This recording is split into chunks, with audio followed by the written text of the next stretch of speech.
الحمد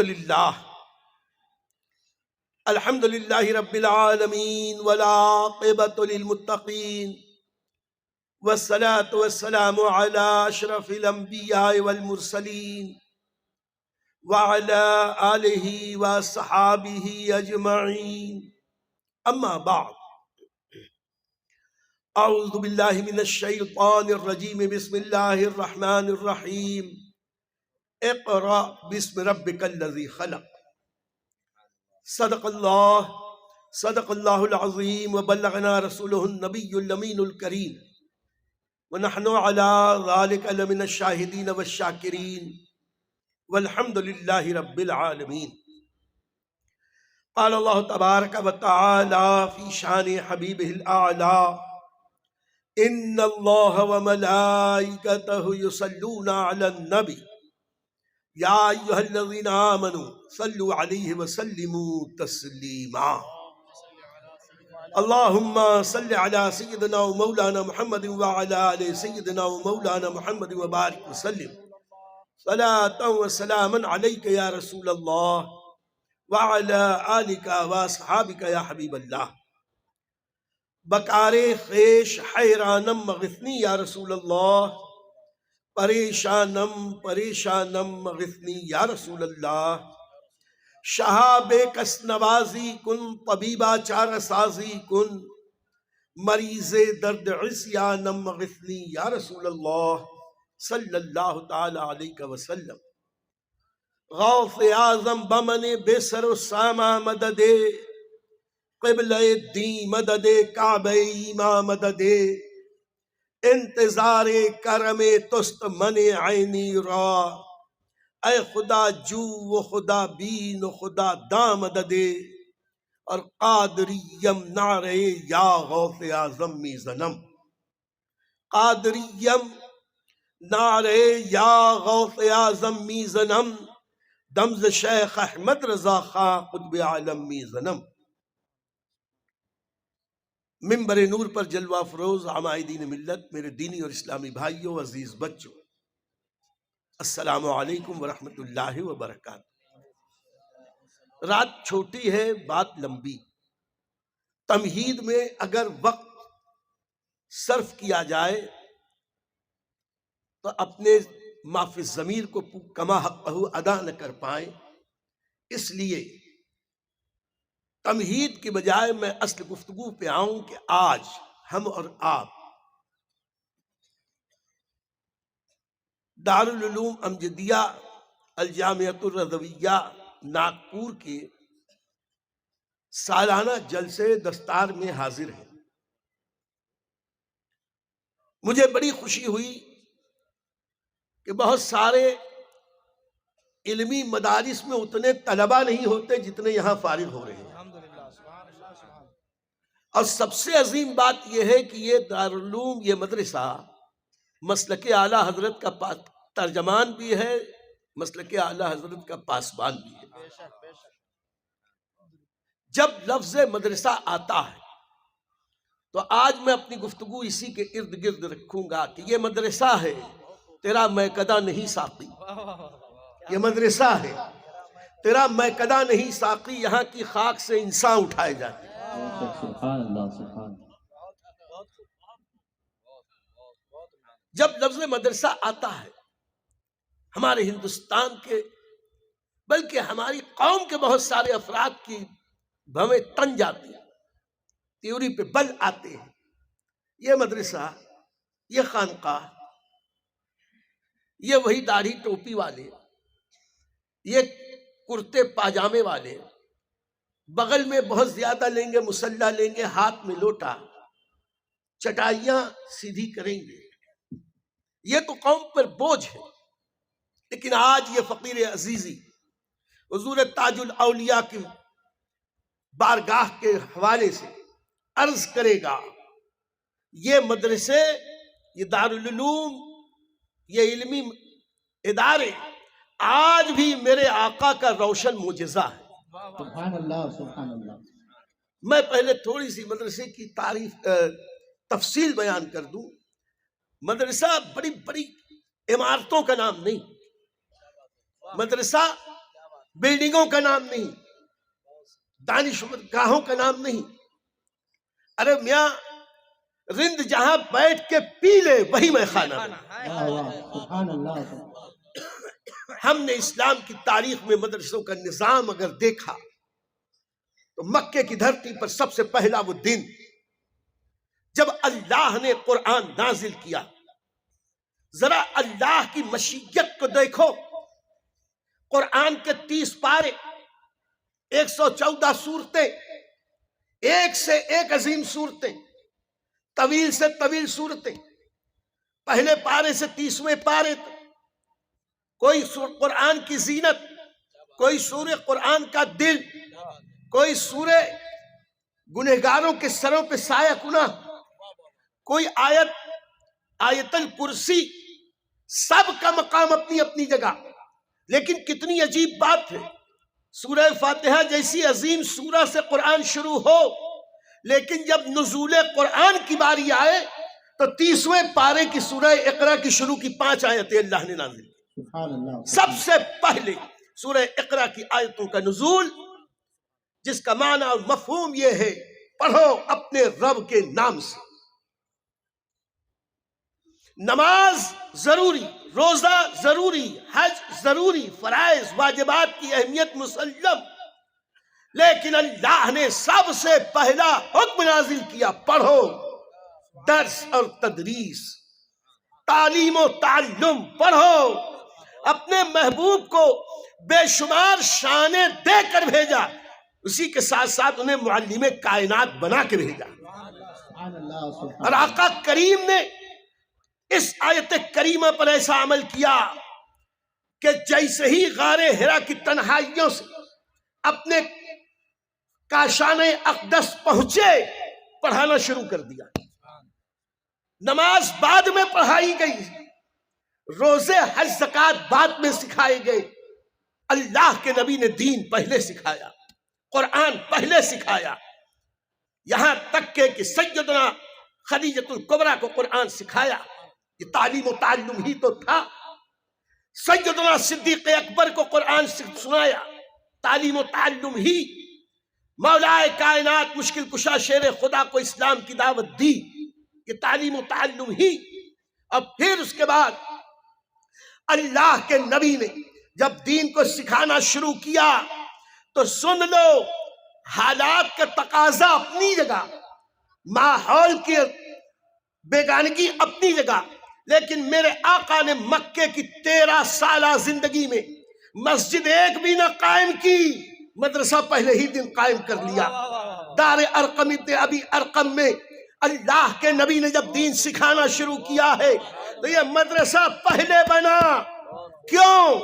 اس لیے کہ رب کی مشیت، جب تک تعلیم دین حاصل نہ کرو گے تم سچے مسلمان بن نہیں سکتے. نہ خدا کی بندگی کا شعور آئے گا، نہ مصطفیٰ کی غلامی کا شعور آئے گا.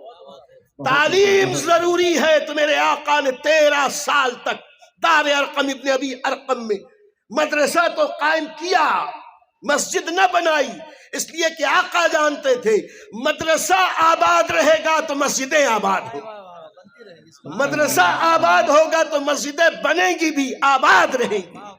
اگر مدرسے نہ ہوں تو مسجدوں میں امامت کون کرے گا؟ مدرسے نہ ہوں تو یہ پیر صاحب شیخی کیسے کریں گے؟ مدرسے نہ ہوں تو مزارات پہ حاضری کا شعور کہاں سے آئے گا؟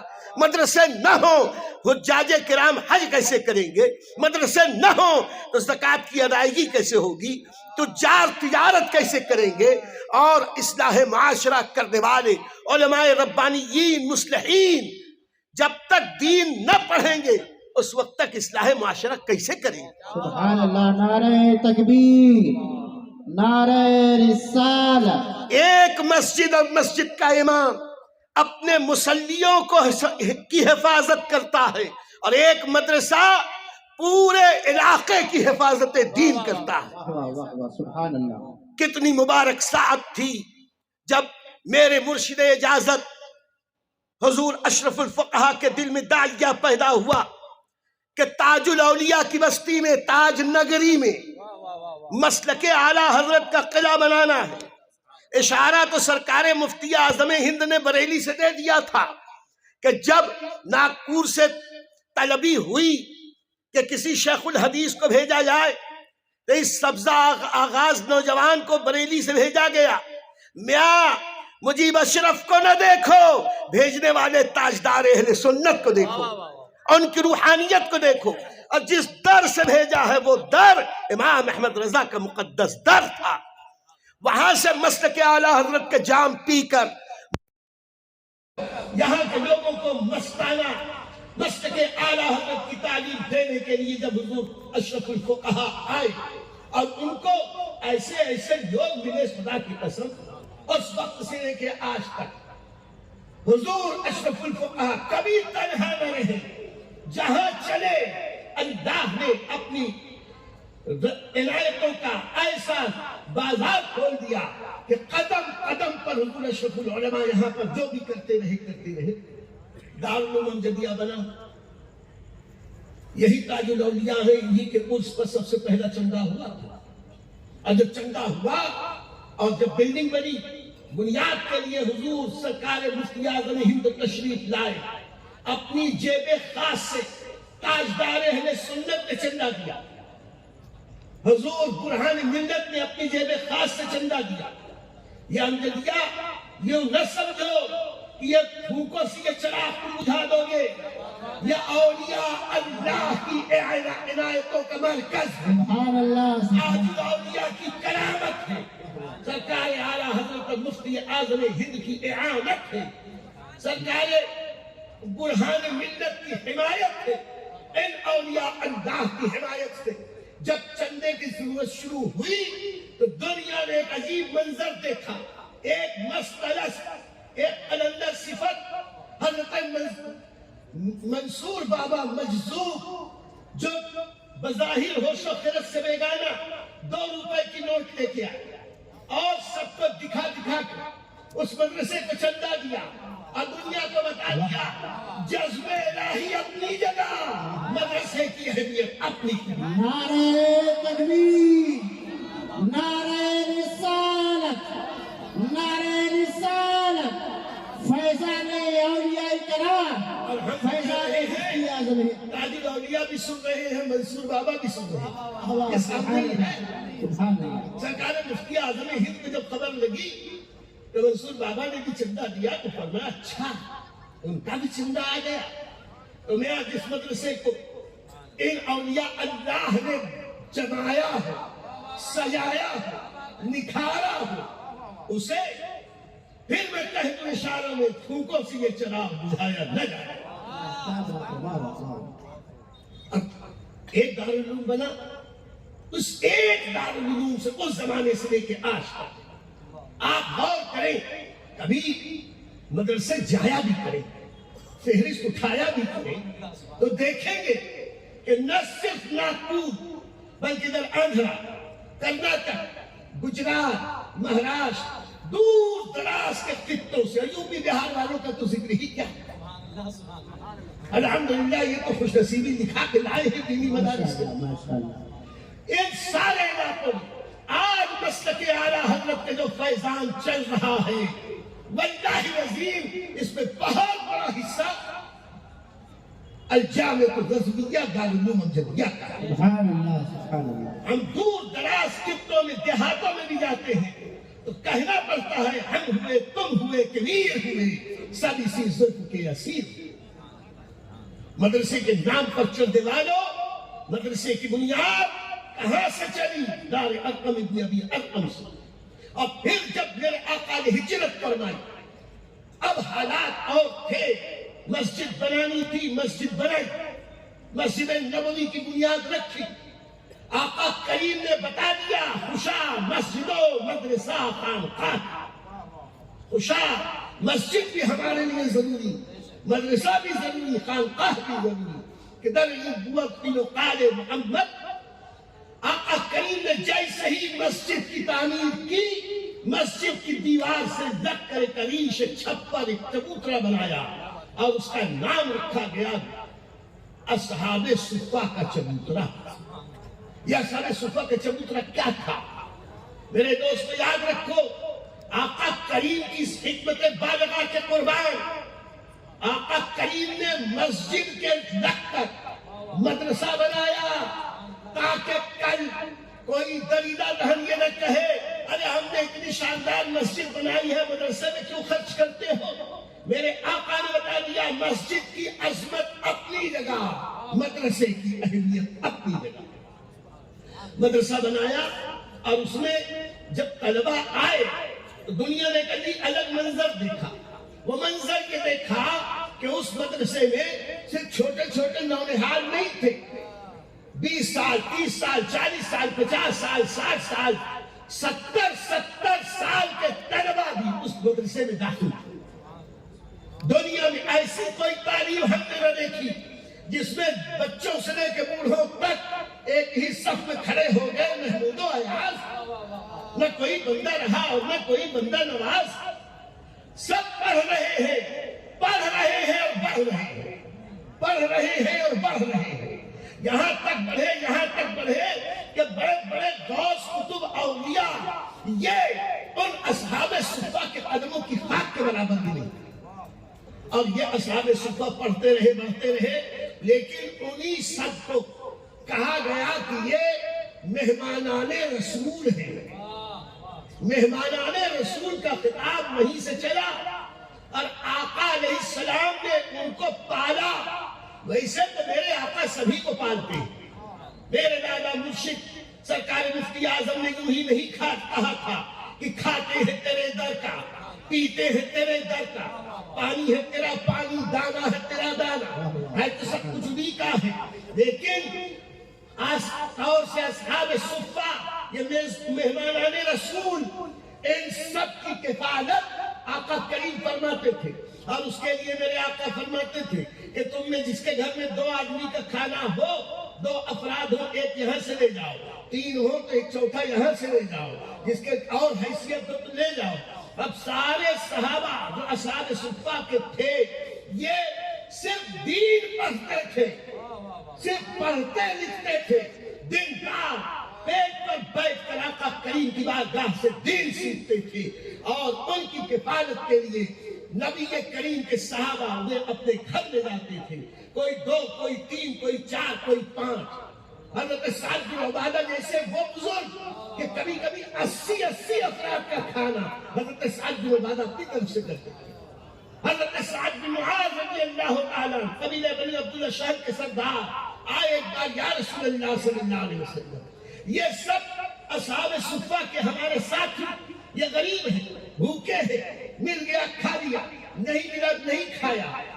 حضور اگر اجازت دے تو میں یہاں ایک رسی باندھ دوں اور اس رسی پر کھجوروں کے خوشے لٹکا دیا جائے. آقا کریم نے کہا سبحان اللہ بسم اللہ کرو. حضرت سعد بن معاذ نے رسی باندھ دی وہاں کھجوروں کے خوشے ٹانگ دیے گئے. اب اہل مدینہ کا طریقہ یہ ہوا ان کے باغوں میں جب کھجوریں پکتی تو لوگ اپنے استعمال کے بعد میں لاتے مہمانان رسول کی خدمت پہلے کرتے کھجوریں ٹانگ دی جاتی. اب یہ بھی اتنے زیادہ صبر و ضبط کے پیکر تھے کہ توڑ کے نہ کھاتے. پک کے جب گر جاتی صرف انہی کو اٹھا کے اوتے جائموت کے طور پر استعمال کرتے. یہ ہمارے لیے سبق ہے کہ ہم بھر پیٹ کھانے کی بجائے خالی پیٹ رہ کر دین سیکھ کر سکھانے والے ان عظیم ہستیوں کی نقش قدم پر چلے. اور الحمدللہ وہ سلسلہ وہاں سے آج تک چلا. دین سیکھتے رہے مدرسہ چلتا رہا آگے بڑھو. حضرات صحابہ آج اس کی زیادہ ضرورت ہے کہ ہم عرض کریں خدا کی قسم حضرات صحابہ کی جماعت وہ جماعت ہے جو پوری امت اور نبی کے درمیان میں بہترین برزخ کبرا. یہ وہ واسطہ اور وسیلہ ہے. اگر صحابہ درمیان سے ہٹا دو خدا کی قسم آج ہمارے پاس کچھ نہیں بچے. قرآن ملا صحابہ کے وسیلے سے دین اور ایمان ملا صحابہ کے وسیلے سے عشق رسالت معاب ملا صحابہ کے وسیلے سے ہمیں غوث اور خواجہ ملے صحابہ کے وسیلے سے ہمیں حضرت تاج الاولیاء ملے صحابہ کی وجہ سے. اگر یہ صحابہ نہ ہوتے دین سیکھ کر اپنے بعد والوں کو نہ سکھایا ہوتا آج دین کا کیا حال ہے. آج ہمارے پاس جو قرآن ہے یہ انہی صحابہ کا صدقہ ہے. آج وہ لوگ کان کھول کے سن لیں تو اپنے آپ کو ڈپلیکیٹ مسلمان بھی کہتے ہیں اور صحابہ کے خلاف بکواس کرتے ہیں. صحابہ کرام کے خلاف بکواس کرنے والوں سن لو، صحابہ وہ ہیں کہ جن سے اللہ راضی ہے، جن سے رسول اللہ راضی ہے. جس سے اللہ رسول اللہ راضی، یہ ملا لاکھ ناراض ہوتا رہے، ہم ملاؤں کو جوتے کی بات پہ ماریں گے، ہمیں اللہ رسول کی بات مانیں گے. اور ہم تو مسلک اعلیٰ حضرت والے ہیں، ہم اہل بیت کو صحابہ سے الگ نہیں سمجھتے. صحابہ کی عظمت، اہل بیت کی عظمت، اور یہ دونوں کا دامن ہمارے ہاتھوں میں ہے. میرے امام احمد رضا نے کہا اہل سنت کا ہے بیڑا پار، اصحاب حضور نجم ہے اور ناؤ ہے عطرت رسول اللہ. ہم اہل بیت کی محبت کا دامن تھام کر صحابہ کرام کی عظمت کو مانتے ہیں. اس لیے الحمدللہ ہم مسلک اعلیٰ حضرت والے ہیں، ہم سنی جنتی مسلمان ہیں. حضرات صحابہ نے جب دین سکھانا شروع کیا میرے دوستوں، میں بہت سارے واقعات سیکھنے میں بھی کمال کر دیا صحابہ اور سکھانے میں بھی کمال کر دیا صحابہ. ایک ایک حدیث، ایک ایک روایت سیکھنے کے لیے تنہا تنہا پڑھاتے، ایک ایک ماہ کا سفر کر کے جاتے، اور وہاں جا کے وہ حدیث سنتے تو فوراً پلٹ آتے. ایک ایک حدیث کو صرف اس کی صحت کے اعتبار کو جانچنے کے لیے مہینے مہینے کا سفر کرتے تھے. اور پھر اپنے بعد والوں کو جو سکھایا، ایسا سکھایا، ایک ایک روایت میں ایک ایک حرف کی تقدیم و تاخیر بھی نہیں برداشت. جیسا نبی سے سیکھا تھا ویسے ہی صحابہ نے اپنے بعد والوں کو سکھا دیا. اور وقت پڑا تو اپنے زیر دستوں پر زبردستی بھی کی. حضرت عبداللہ بن عباس اپنے غلاموں کو جب دین سکھاتے تھے، اور ظاہر سی بات ہے شیطان پیچھے لگا ہے پڑھنے نہیں دیتا، تو ان غلاموں کے پیروں میں بیریاں ڈال دیتے، جب تک اتنی حدیثیں نہیں یاد کرو گے تمہیں چھٹی نہ ملے. ایسے سکھایا. اہل بیت اطہار نے ایسا سکھایا. حضرت امام زین العابدین فرماتے ہیں کہ سیدنا امام زین العابدین ارشاد فرماتے ہیں کہ ہمارے خاندان میں گھر کے بچوں کو غزوات کے آج میں یہی بتانا چاہتا ہوں، تعلیم و تعلم، درس و تدریس، مدرسہ، یہ دینی ادارے جو لوگ اس کی مخالفت کرتے ہیں وہ کہتے ہیں کہ یہ تو امت پہ بوجھ ہے. ہم کہتے ہیں دور رسالت سے مہمانان رسول کا ذمہ اللہ کے نبی نے لیا، اور اس وقت سے لے کے آج تک آقا کریم کا معجزہ دیکھ لو. آج کے زمانے میں جب تعلیم و تعلم سب سے بڑا بزنس ہو گیا، آج کے زمانے میں جب تعلیم و تعلم کے نام پر دنیا کے ہر خطے میں جتنی عصری دانشگاہیں ہیں بغیر پیسے کے داخلہ نہیں ہوتا.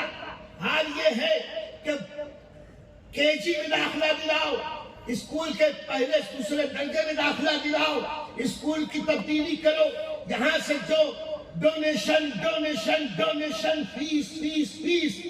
تو آج ایک ڈاکٹر کو ڈاکٹر بنتے بنتے کئی کروڑ روپے لگ جاتے ہیں. ایک انجینئر کو انجینئر بنتے بنتے کتنے پیسے لگتے ہیں ذرا جا کے معلوم کر دو. ایسے وقت میں جب پوری دنیا میں تعلیم صرف اور صرف بزنس ہو کے رہ گئی ہے، ایسے وقت میں بھی میرے نبی کا دین اتنا آسان ہے کہ اس دور میں بھی میرے نبی کا دین سیکھنے والا ایک پیسہ نہیں دیتا، تعلیم حاصل کر کے علامہ بن جاتا ہے، اور اسے پڑھایا بھی جاتا ہے، کھلایا بھی جاتا ہے، پہنایا بھی جاتا ہے، بیمار پڑ جائے علاج بھی کرایا جاتا ہے.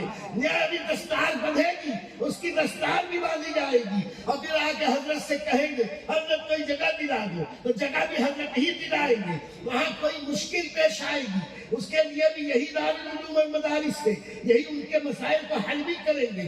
ہم کہتے ہیں آج کی اس لالچی ترین دنیا میں، مفاد پرست دنیا میں، آج بھی جتنا دین کا علم سستا ہے اتنا کوئی نہیں سستا. جب یہ عالم بن جاتے ہیں میاں مسجد میں چلے جائیں، جمعہ کے دن خطبہ دینے کے لیے منبر پر اپنے وقت کا صدر جمہوریہ آ جائے، وزیر اعظم آ جائے، ہے اس کی مجال کہ وہ اس کے منبر کے اوپر چڑھ جائے؟ وہ نیچے بیٹھے گا، ایک غریب امام مسجد کے منبر پر ہوگا، خطبہ وہاں سے کر دے گا، اور امامت کے لیے مصلی امامت پر آگے وہ بچہ ہوگا جو مدرسے کا پڑھا ہوگا، مدرسے کا پڑھا ہوگا، اور اس کے باپ ہو، دادا ہو، باقی دوسرے مقتدی ہو، وہ سب پیچھے ہاتھ باندھ کے کھڑے رہیں گے۔ یہ عزت کس کے لیے ملی؟ عزت اللہ کے لیے، عزت رسول اللہ کے لیے، عزت مومنین کے لیے ہے۔ میرے دوستو، تو میں بتانا چاہتا ہوں، یہ میرے نبی کا معجزہ نہیں تو کیا ہے کہ آج بھی دین کا علم اتنی آسانی کے ساتھ، بلکہ عزت کے ساتھ، پیسے کے ساتھ، دولت کے ساتھ، ضروریات کے ساتھ اللہ عطا کر رہا ہے۔ یہ میرے نبی کا معجزہ نہیں تو کیا ہے؟ سچ کہا میرے سرکار مفتی اعظم نے کہ کھاتے ہیں تیرے در کا، پیتے ہیں تیرے در کا، پانی ہے تیرا پانی، دانا ہے تیرا دانا۔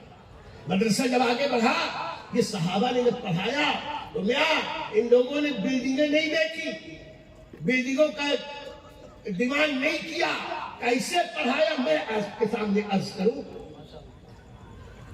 ہوا یہ، ایک صحابی رسول کے درسگاہ میں طلبہ بیٹھے، روایت بیان ہو رہی، وقت ختم ہوا تو اس وقت کے صحابہ اور علماء کا حال یہ کہنے لگے، میرے پاس سے تو جو کچھ سیکھتے رہے، فلاں انصاری کے پاس چلے جا، ان سے بھی ان کی روایتیں سن لو۔ یہ سارے طلبہ اٹھے، ان کے گھر پہنچے تو خبر لگی کہ وہ باغ میں ہے، باغ میں پہنچے تو خبر لگی کہ وہ درخت کے اوپر بیٹھ کر کھجوروں کی پیوند کاری کر رہے ہیں۔ صحابہ کرام کو دیکھا، نوجوانوں کو دیکھا، پوچھا خیریت تو ہے بچوں، کیسے آنا ہوا؟ کہا کہ ہم استاذ معظم کا حکم پا کر آپ سے دین سیکھنے آئے۔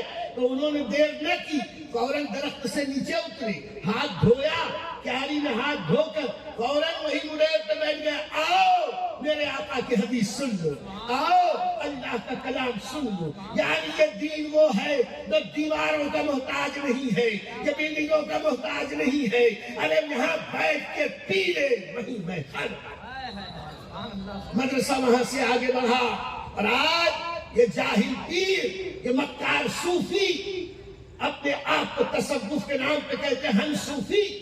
اگر شریعت کا علم نہ ہو، سنت رسول پہ عمل نہ ہو تو یہ صوفیان خاندان ہیں۔ تو تصوف سیکھنا ہے میرے غوث سے سیکھو، تصوف سیکھنا ہے میرے خواجہ سے سیکھو۔ میرے خواجہ، میرے غوث کی زندگی بتاتی ہے، حضور غوث پاک پیدائشی عالم، پیدائشی علم دین پر عمل کرنے والے، تاریخ اس بات پر شاہد میں واقعے کی تفصیل میں لے جاؤں گا۔ پہلے ہی دن سے روزہ رکھنا شروع کیا، یہ علم نہیں تھا تو کیسے انہیں پتا چلا کہ یہ رمضان ہے؟ کیسے پتا چلا رمضان میں صبح صادق سے لے کر غروب آفتاب تک کھایا نہیں جاتا؟ یہ کیسے پتا چلا کہ چاند نکل آیا؟ یہ کیسے پتا چلا کہ عید الفطر کا چاند نکل آیا؟ یہ کیسے پتا چلا کہ اب سورج غروب ہو گیا؟ یہ وہ سارے علوم تھے جو اللہ نے اپنے اس مقبول بندے کو پیدائش کے وقت ہی عطا کر دیے تھے۔ اس کے باوجود 18 سال کی عمر تک جیلان کے مدرسوں میں وہ دین سیکھتے رہے۔ 18 سال کے بعد والدہ سے اجازت لے کر بغداد کے مدرسہ نظامیہ میں گئے، اور 25 سال کی عمر تک پہلے دین سیکھا اور دنیا کو بتایا یہ سچا صوفی وہ ہے جو پہلے نبی کا دین سیکھتا ہے۔ اس کے بعد عبادت و ریاضت کی طرف چلے، اس کے بعد پیری مریدی کی طرف چلے، اور اسی کے ساتھ ساتھ سرکار غریب نواز، کیا نہیں تھا غریب نواز کے پاس؟ سید سادات وہ ہیں، صحیح النسب سید ہیں، نجیب الطرفین سید ہیں، خاندانی طور پر خوشحال ہیں، لیکن جب دین کی خدمت کی باری آئی، سب کچھ راہ مولا میں لٹایا، تو پہلے پیر نہیں ڈھونڈا، پہلے مدرسہ ڈھونڈا۔ ایران سے چلے سمرقند کی طرف، چلے نیشاپور کی طرف۔ اس زمانے میں ماورا النہر یہ علم دین کے مراکز تھے، وہاں جا کے پہلے 20 سال دین سیکھا۔ جب مدرسے سے فارغ ہوئے اب پیر کی تلاش میں چلے ہیں، اور دنیا کو بتا دیا کہ اسلام کی حقانیت کے دونوں شاہد ہیں، محی الدین جیلانی، معین الدین اجمیری۔ ان دونوں نے دین کی اہمیت، مدرسوں کی اہمیت بتائی۔ آج کہتے ہو یہ مولوی لوگ کیا کرتے ہیں؟ خالی بیٹھ کر پڑھتے پڑھاتے تو رہتے ہیں۔ ہم کہتے ہیں اگر ہمارا یہ پڑھنا پڑھانا اگر اللہ قبول کر لے، خدا کی قسم یہی ہمارے نجات کا ذریعہ بن جائے۔ اس لیے کہ ہم اس غوث کے مرید ہیں جو غوث 25 سال تک پڑھتا رہا، پھر 40 سال تک درسگاہ میں بیٹھ کر پڑھاتا رہا، فتویٰ دیتا رہا۔ میرا غوث پوری دنیا سے فتوے آتے تھے، میرا غوث فتویٰ دے کر مفتی اعظم اسلام کے منصب پر فائز تھا۔ یہ رشد و ہدایت بھی اس کو انہوں نے فرمائی، لیکن تعلیم و تعلم و مدرسوں سے قربت رکھ کے دنیا کو بتایا کہ یاد رکھنا کہ یہ مدرسے یہ ہماری قوم کی بنیاد ہے، ہماری قوم کی عزت ہے۔ اگر مدرسے سلامت ہے تو پوری قوم سلامت ہے۔ نعرہ تکبیر، یہ بات بڑی ہو جائے گی۔ اب میں بہت مختصر میں آؤں۔ ہر دور ہر زمانے میں مدارس کا نظام بدلتا رہا، وقت اور حالات کے تحت کتابیں لکھی گئی، پڑھی گئی، پڑھائی گئی، شروحات لکھی گئی۔ جتنے خادمان دین ہیں، جتنے ائمہ مجتہدین، مفسرین، محدثین، فقہاء، زہاد، عباد، مشائخ، سادات، اولیاء اللہ، ان سب کا احسان ہے، ان سب کے قدم ہمارے سروں پر، ان کی جوتیاں ہمارے سروں پر۔ ہر دور میں جیسے جیسے وقت پڑا دین سکھاتے رہے، یہاں تک کہ ہندوستان میں مغلوں کی حکومت آئی اور زمانے کے ہم اولیاء اللہ خاص طور سے علماء، اس دور میں انہوں نے علم دین کے سکھانے کا ذرا الگ انداز اپنا۔ اس وقت دارالعلوم وغیرہ کا نظام نہیں تھا، ضرورت بھی نہیں تھی۔ شیخ عبدالحق محدث دہلوی اپنی خانقاہ میں، شیخ عبدالعزیز محدث دہلوی اپنی خانقاہ میں، جتنے لوگ پڑھنے والے شوقین ہوتے انہیں پتا چلتا کہ فلاں شیخ وہاں، فلاں شیخ وہاں، فلاں شیخ وہاں، وہاں اس فن کا درس ہوتا ہے، وہاں اس فن کا درس ہوتا ہے، وہاں اس فن کا۔ تو جہاں جہاں جس فن کا درس ہوتا تھا یہ طلبہ ان کے گھروں پہ جا کے ضامن تلمس طے کرتے تھے، وہاں علم دین سیکھتے تھے۔ یہ سلسلہ چلتا رہا یہاں تک کہ ہندوستان سے مسلم حکومتوں کی چٹائی لپیٹی جا چکی۔ جب ان کی بساط لپیٹی گئی، اب تن کے گورے من کے کالے انگریز آئے اور انہوں نے ایسی خرافات مچائی۔ ایسے وقت میں اب ضرورت تھی ایک انقلاب لانے کی، دینی تعلیم کے مزاج کو بدلنے کی۔ اس مزاج کے بدلنے کا نظام جس نے قائم کیا، دنیا اسے امام احمد رضا محدث بریلوی کے نام سے جانتی ہے۔ اس کے پہلے کوئی سنی مدرسہ نہ تھا۔ حضرت مولانا ظفر الدین بہاری رحمۃ اللہ تعالیٰ علیہ بہار شریف سے تشریف لائے، حاضر بارگاہ ہوئے، حضور میں کچھ پڑھنا چاہتا ہوں۔ تو حضور اعلیٰ حضرت عظیم البرکت نے جب دیکھا کہ بچہ بڑا ہونہار ہے، ذہین ہے اور شوقین ہے، اسے علم دین سکھائیں گے تو یہ اپنے وقت کا ظفر العلماء بن جائے گا، اپنے وقت کا ملک العلماء بن جائے گا۔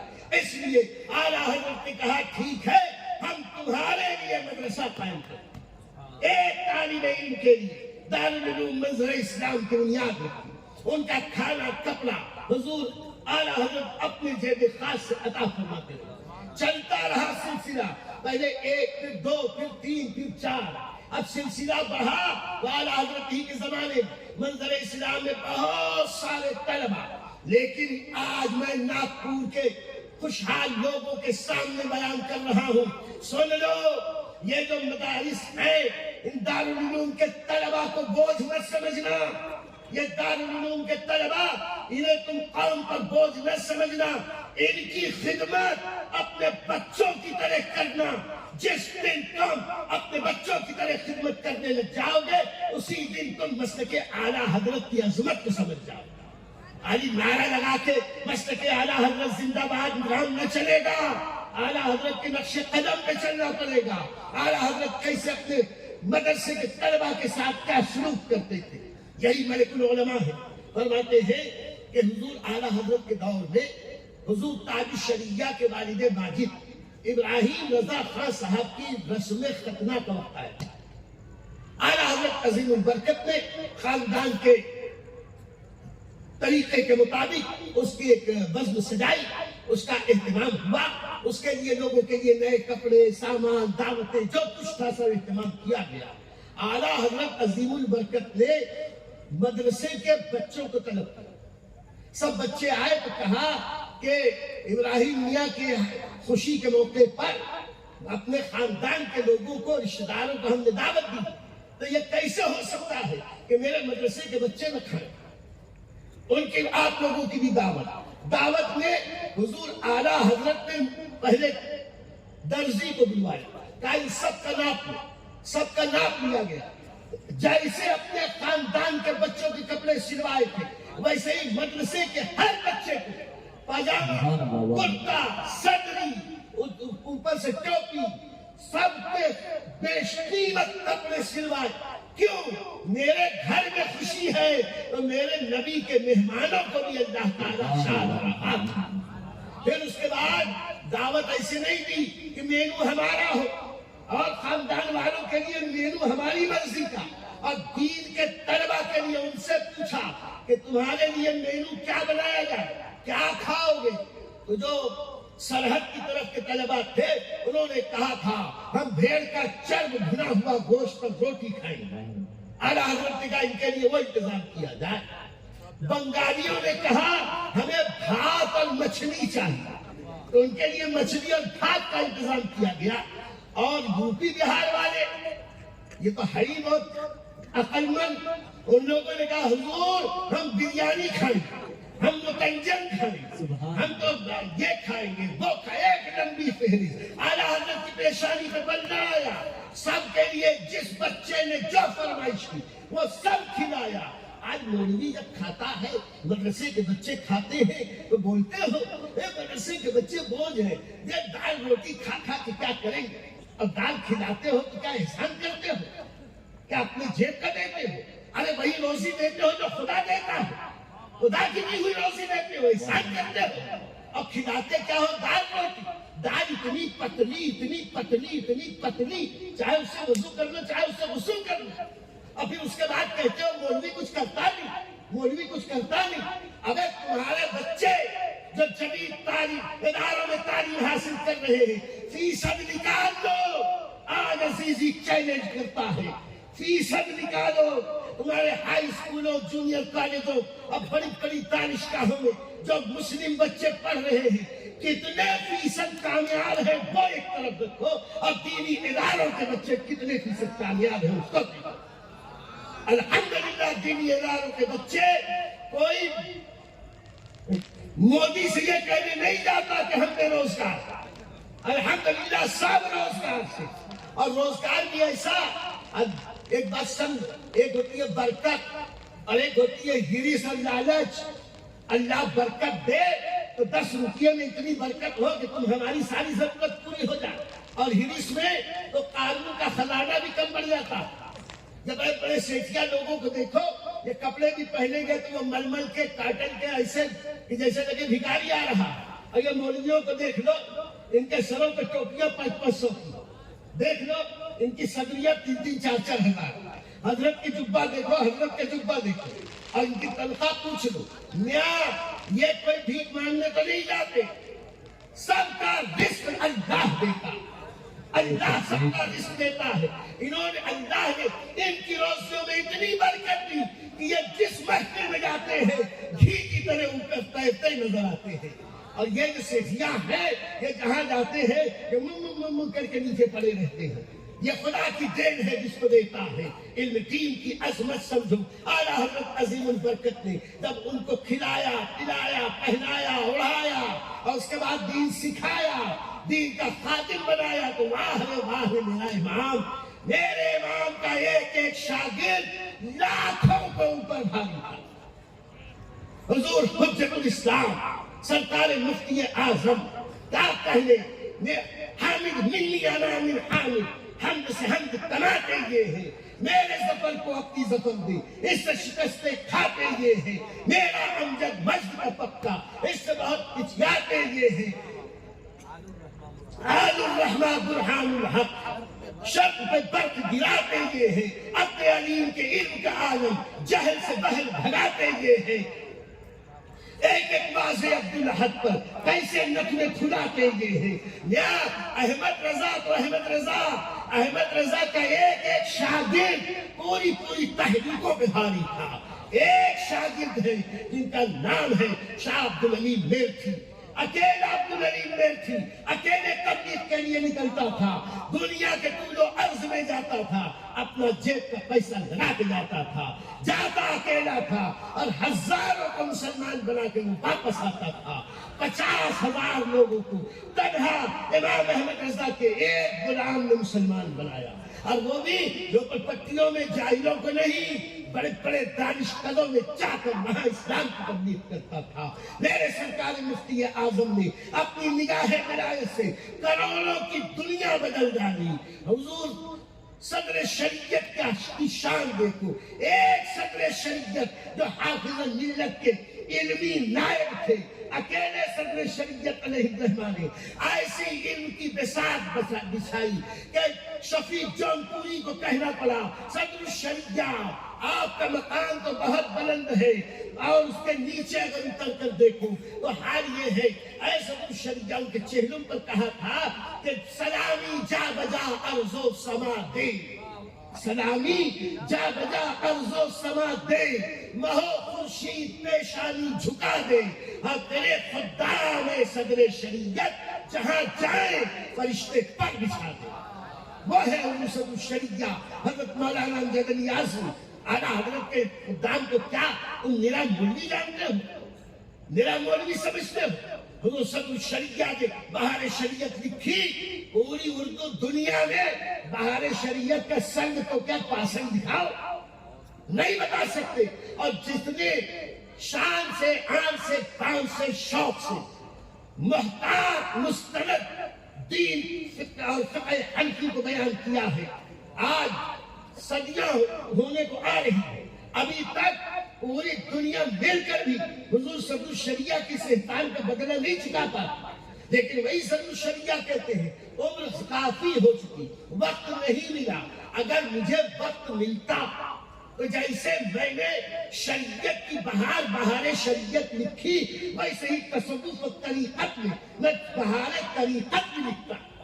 یاد رکھو یہ امام احمد رضا کا غلام تھا، اور اس نے جب اپنے شاگردوں کی جماعت چھوڑی ہے تو ایک ایک شاگرد ایسا تھا، ان میں 10-12 تو وہ ہیں جن کے علم کی قسمیں تو کھائی جا ہی سکتی ہے، جن کی ولایت کی بھی ہدف اٹھائی جا سکتی۔ ایسے صدر الشریعت کے شاگرد، ان کے شاگردوں میں 2 شاگرد، ایک میرے آقائے نعمت مرشد کریم حضور حافظ ملت، اور دوسرے مولانا سردار احمد صاحب، جو تو ان کے شاگردوں میں ہر ذرہ جس جگہ ہے وہی آفتاب ہے، لیکن اس کے باوجود میں ذرا پریشان ہوا۔ اعلیٰ حضرت نے ہر فن میں اپنے اپنے خدام اور شاگردوں کو ممتاز حیثیت دی اور اپنا علمی فقہی وارث صدر الشریعت کو بنایا۔ ایک ہی یہ کیا وجہ ہے کہ صدر الشریعت نے اپنے علمی فقہی 2 وارث بنائے؟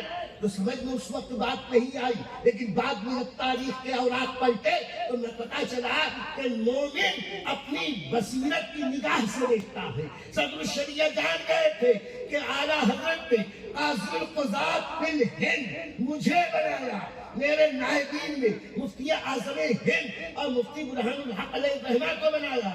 اس وقت یہ غیر منقسم بر صغیر تھا، اور اب بر صغیر 2 حصوں میں بڑھ جائے گا، بیچ میں ایک لکیر آئے گی۔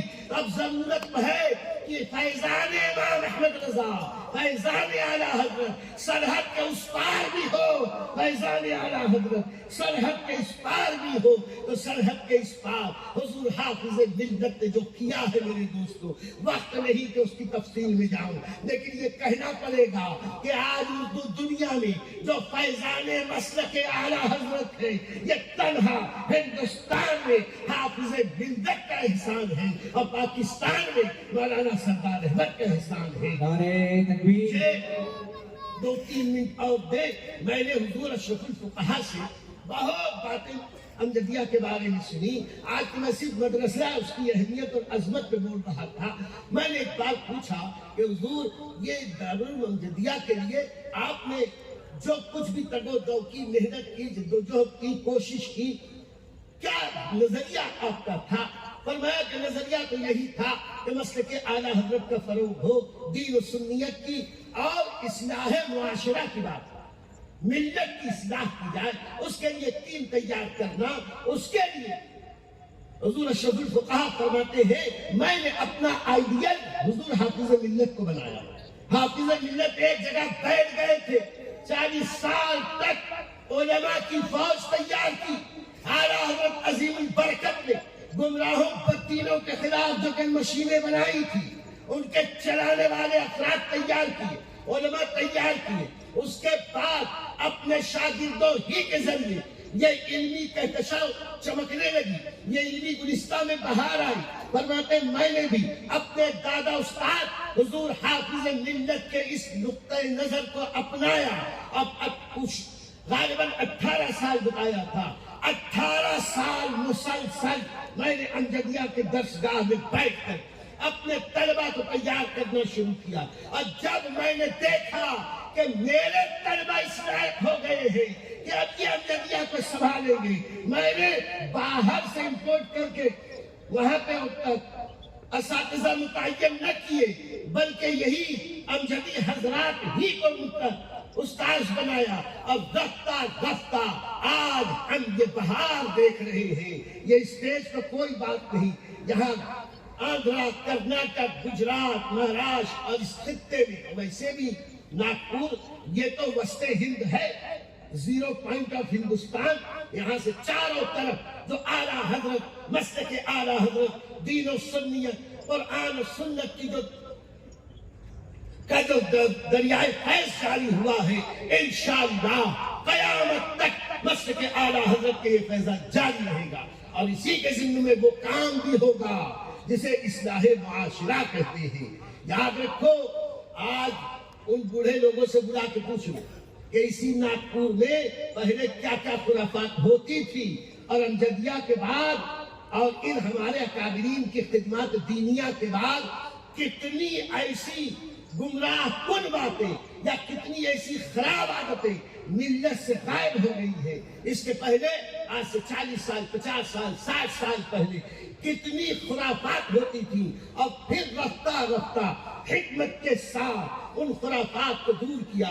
کہیں تفضیلیت کا زور ہو، رافضیت کا ہو، یا گمراہیت کا ہو، نجدیت، چکرالگیت، غیر مقلدیت، ہر فتنے کے ساتھ ساتھ اصلاح معاشرہ پر ہمارے اکابرین نے جو کام کیا وہ زرعی حروف سے لکھے جانے کے لائق ہے۔ اور آج بھی وقت میرے پاس نہیں بچا، حضرت والا تشریف فرما ہے، میں ختم کرتا ہوں اس وعدے کے ساتھ کہ آج ضرورت ہے ہمارے یہ امجدی حضرات، یہ علماء کرام یہ اس مشن کو آگے بڑھائیں۔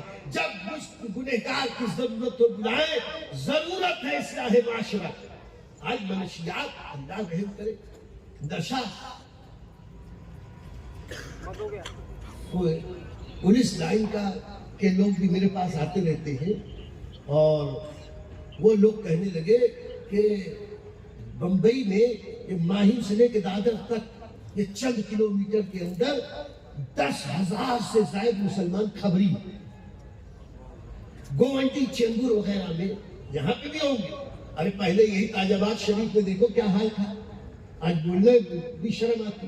یہ تو تعجب اولیاء کا فیضان ہے، ایک انگڑائی لی اور یہاں سے بہت کچھ برائیوں کو یہاں سے باہر کر دیا، اور ان کا فیضان رہے گا انشاءاللہ۔ یہ منشیات میں، نشے کی چیزوں میں، اور خاص طور سے فضول خرچی، شادیوں میں ایک جملہ سن لو، ہے تو کڑوا، اور ایسے بھی میں بہت الحق مر، تلخ بولنے میں میں بہت بدنام ہوں۔ ہماری قوم کتنی امیر ہے، اسے دیکھنا ہو تو ہمارے ملت کی شادیوں کے لیے کتنی امیر ہے۔ 10-10, 20-20 ہزار کے جوتے خرید رہے، شادیوں میں 20-20, 30-30, 40-40 قسم کے کھانے بنا رہے، 8-8 دن دعوتیں چل رہی، اور پیسے تو ایسے لٹاتے ہیں اللہ کی پناہ، کل وہ حضرت راجہ بھی لٹاتے تھے جیسے آج یہ لٹا رہے، ایسے پیسے لٹاتے۔ ابھی یوپی میں ایک بار خبر آئی تھی کہ ایک شخص نے اپنے بیٹوا کی بارات میں 20 لاکھ روپیہ لٹا دیا۔ یاد رکھو مسلمانوں، فَمَنْ يَعْمَلْ مِثْقَالَ ذَرَّةٍ خَيْرًا يَرَهُ وَمَنْ يَعْمَلْ مِثْقَالَ ذَرَّةٍ شَرًّا يَرَهُ، ذرہ برابر نیکی کرو گے اس کا صلہ اور اجر پاؤ گے، اور ذرہ برابر گناہ کرو گے اس کی سزا بھی وہیں دیکھ لو گے۔